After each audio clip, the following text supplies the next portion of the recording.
How to add a cash forecast in ZenTreasury. Start from admin settings to verify the period you are going to create the forecast for. This is the period that all your users will be forecasting for.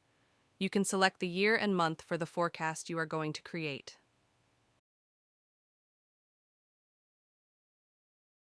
Next, you can define what forecast types users are able to add. This selection you can find from the settings by choosing Instruments and then Forecast Type.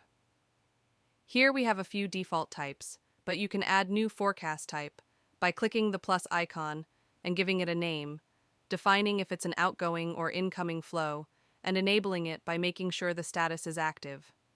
You can also disable the types you wish to have inactive. Start by navigating to the Cash Forecasting module and choose Forecasts. Add the type of the forecast item from the plus sign on top right. Here, you now see all active forecast types. Fill in the required fields and click Save.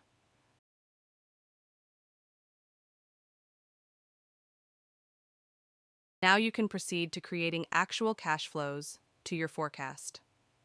From Forecasted Flows, view select plus icon for adding single flow at the time, or choose Generate Flows for multiple flows at once.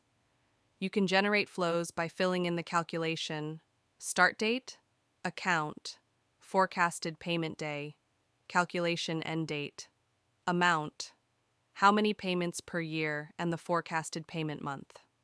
Click Generate. You will see the generated flows.